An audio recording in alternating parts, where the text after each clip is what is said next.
Good morning, friends. Today is Tuesday, April 14th, and we're going to read a fun story today called A Sweet Passover. And I'm just going to get started because it's kind of a longer story. So let's take a look here. Sweet Passover.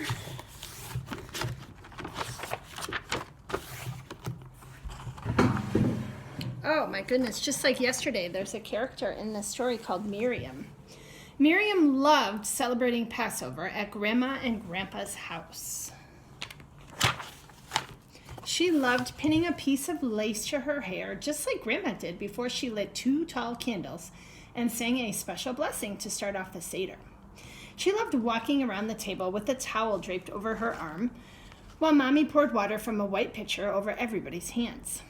She joyfully sang the 4 questions in Hebrew, and then listened as Grandpa read the answers from the Haggadah and told the story of the Jews' exodus from Egypt in his deep, booming voice. She giggled at the way Daddy said, "Warm, warmer, hot," as she got closer and closer to finding the afikoman that he had hidden after he broke the middle matzah in half and tucked one of the pieces between 2 of Grandma's cookbooks high on the kitchen shelf. She happily stood by Aunt Rachel and Uncle Nathan when they opened the front door to welcome Elijah the prophet, and she laughed when Bubba Lay joined them and howled at the full moon. Miriam loved everything about Passover, but most of all, she loved eating matzah. And during the 8-day festival, she ate as much of the unleavened bread as she could. On the first day of Passover, Miriam and Grandma ate matzah with butter. On the second day of Passover, Miriam and Grandpa ate matzah with jelly. On the third day of Passover, Miriam and Aunt Rachel ate matzah with tuna salad. On the fourth day of Passover, Miriam and Uncle Nathan ate matzah with egg salad. On the 5th day of Passover, Miriam and Mommy ate matzah with some cream cheese. And on the 6th day of Passover, Miriam and Daddy ate matzah with cottage cheese.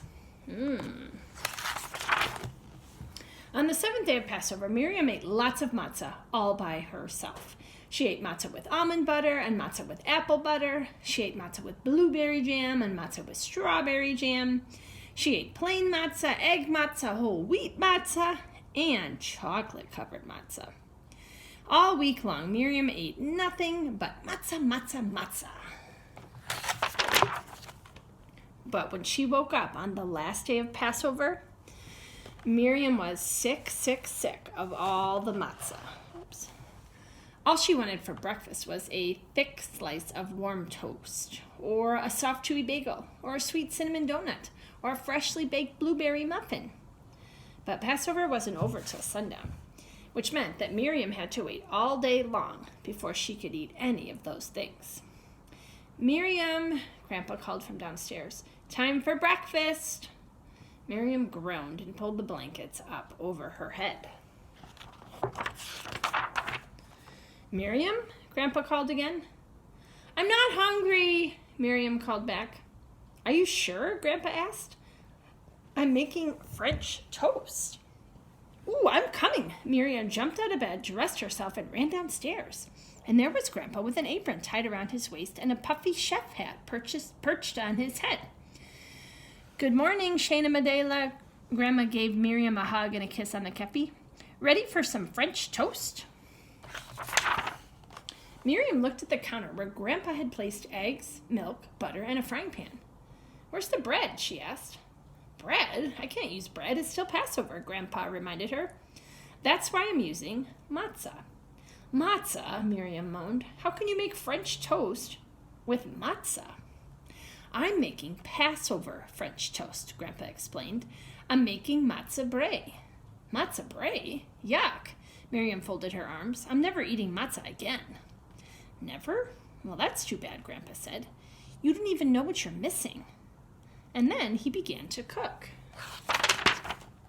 First, Grandpa crumpled up the matzah and soaked it in warm water. Next, he cracked some eggs into a bowl, added a little milk, and beat the mixture with his fork. Then he drained the matzah and poured the beaten eggs and milk over it. Finally, Grandpa sliced butter into a great big frying pan. As soon as the butter began to sizzle, he poured in the uncooked matzah brie, When it was brown at the edges, Grandpa slipped his hands into a pair of oven mitts, placed a large plate on top of the frying pan, and flipped the whole thing over. Ta-da! Crowed Grandpa.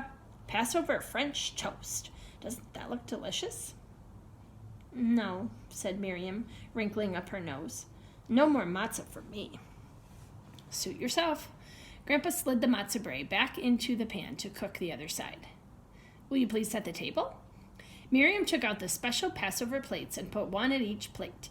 Just as she set down the last fork and spoon, Mommy and Daddy and Aunt Rachel and Uncle Nathan and Grandma scrambled into the dining room.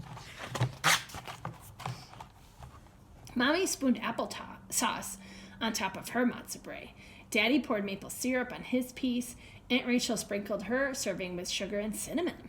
Uncle Nathan smothered his slice with sour cream. Grandma added salt and pepper to her matzah brie, and Grandpa left his plain. Essen in gesund, said Grandpa, picking up his fork. Eat in good health. Enjoy. Oi, that is good, said Grandma. The best I've ever had, added Mommy. May I please have seconds, asked Uncle Nathan. Save a piece for me, said Aunt Rachel. Oh, my compliments to the chef, said Daddy. They were so busy eating, no one noticed that Miriam had nothing on her plate. Soon breakfast was over and everyone was quiet, until Miriam's belly let out a long, loud rumble. Miriam, didn't you get enough to eat? Mommy asked. No, Miriam answered. Miriam is never eating matzah again, Grandpa announced to everyone. Mommy, Daddy, Aunt Rachel, Uncle Nathan, and Grandma all gasped. Never? Not even on Passover, asked Mommy. But Miriam, we always eat matzah on Passover. How else will we remember that our ancestors were slaves in Egypt, and when Pharaoh granted them freedom, they had to leave in such a rush they couldn't even wait for the bread dough to rise? How else will we remember that even the plainest food eaten in freedom tastes sweeter than the fanciest food eaten in slavery? Daddy asked. That's why we say, have a Zissen Pesach, Grandma told Miriam. Have a sweet Passover. Matzah is such a simple food. It reminds us to be humble, explained Uncle Nathan. It doesn't puff itself up, and we shouldn't puff ourselves up either. It's a mitzvah to eat matzah, Aunt Rachel added. A good deed. And just as the matzah was baked in a hurry, we should always be in a hurry to do a good deed whenever we can. Matzah goes with everything, Grandpa said, and that reminds us that we should get along with everyone too. And if those aren't reasons enough for you, Dayenu, Grandma said, your grandfather happens to make the best matzah brie in the world. Miriam looked around the table at each member of her family and thought over what everyone had said. Then she asked in her most humble voice, Grandpa, will you please make me a matzah brie? I'm sorry, Miriam, said Grandpa, patting his big round belly. I'm too full to cook. Please, Grandpa, said Miriam. Pretty please with applesauce on top? No, I'm not going to make you a matzah brie. Why not? Asked Miriam. Because, said Grandpa, handing her an apron and a puffy chef hat, we're going to make matzah brie together. Ooh, Miriam crumbled up the matzah and beat the eggs while Grandpa melted butter in the frying pan. Miriam poured the uncooked matzah brie into the pan and watched as Grandpa fried it up. When the matzah brie was ready, Grandpa set a great big piece in front of Miriam. Essen in gesund. Shana Madela, he said. Eat in good health. Enjoy. And Miriam did.